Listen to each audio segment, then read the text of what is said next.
காலையோ மாலையோ சுத்தமாக குளித்துவிட்டு பூஜை அறையில் நரசிம்ம பெருமானின் படம் இருந்தால் படத்திற்கு விளக்கேற்றுங்கள். நரசிம்மரின் படம் இல்லாத பட்சத்தில் பெருமாளின் படத்திற்கு விளக்கேற்றி அந்த விளக்கில் நரசிம்ம பெருமானே இருப்பதாக நம்பி இந்த மந்திரத்தை சொல்ல வேண்டும். यस्या भवद्भक्तजनार्तिहन्तुः पितृत्वमन्येष्वविचार्यतूर्णम् स्तम्भेऽवतारस्तमनन्यलभ्यं लक्ष्मीनृसिंहं शरणं प्रपद्ये. यस्या भवद्भक्तजनार्तिहन्तुः पितृत्वमन्येष्वविचार्यतूर्णम् स्तम्भेऽवतारस्तमनन्यलभ्यं लक्ष्मीनृसिंहं शरणं प्रपद्ये.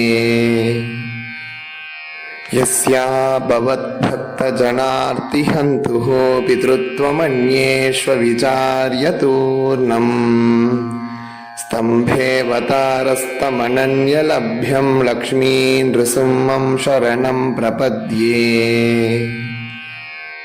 यस्या भवद्भक्तजनार्तिहन्तुः पितृत्वमन्येष्वविचार्यतूर्णम् स्तम्भेऽवतारस्तमनन्यलभ्यं लक्ष्मीनृसिंहं शरणं प्रपद्ये.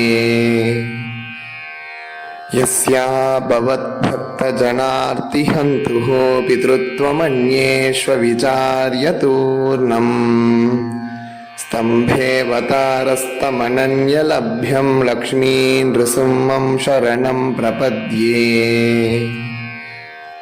यस्या भवद्भक्तजनार्तिहन्तुः पितृत्वमन्येष्वविचार्यतूर्णम् स्तम्भेऽवतारस्तमनन्यलभ्यं लक्ष्मीनृसिंहं शरणं प्रपद्ये.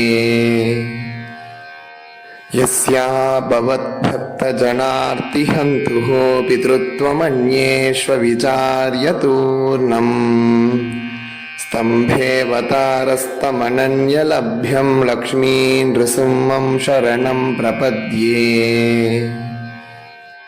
यस्या भवद्भक्तजनार्तिहन्तुः पितृत्वमन्येष्वविचार्यतूर्णम् स्तम्भेऽवतारस्तमनन्यलभ्यं लक्ष्मीनृसिंहं शरणं प्रपद्ये. यस्या भवद्भक्तजनार्तिहन्तुः पितृत्वमन्येष्वविचार्यतूर्णम् स्तम्भेऽवतारस्तमनन्यलभ्यं लक्ष्मीनृसिंहं शरणं प्रपद्ये. यस्या भवद्भक्तजनार्तिहन्तुः पितृत्वमन्येष्वविचार्यतूर्णम् स्तम्भेऽवतारस्तमनन्यलभ्यं लक्ष्मीनृसिंहं शरणं प्रपद्ये.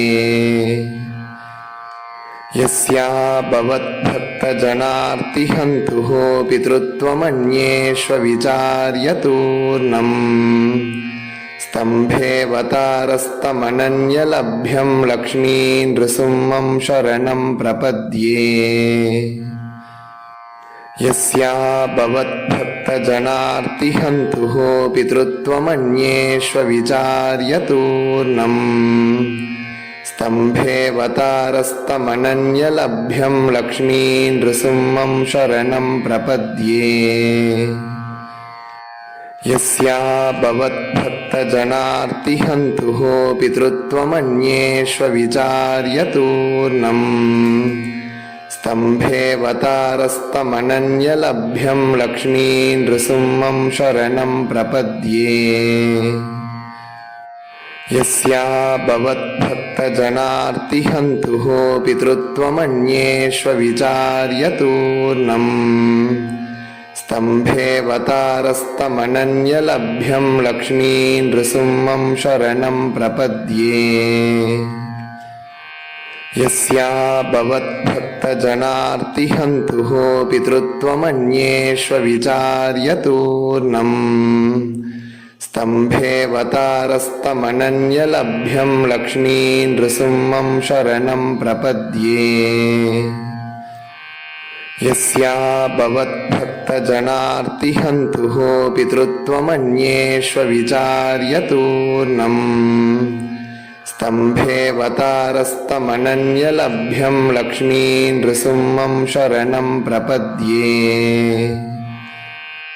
यस्या भवद्भक्तजनार्तिहन्तुः पितृत्वमन्येष्वविचार्यतूर्णम् स्तम्भेऽवतारस्तमनन्यलभ्यं लक्ष्मीं नृसिंहं शरणं प्रपद्ये यस्या भवद्भक्तजनार्तिहन्तुः पितृत्वमन्येष्वविचार्यतूर्णम् स्तम्भेऽवतारस्तमनन्यलभ्यं लक्ष्मीं नृसिंहं शरणं प्रपद्ये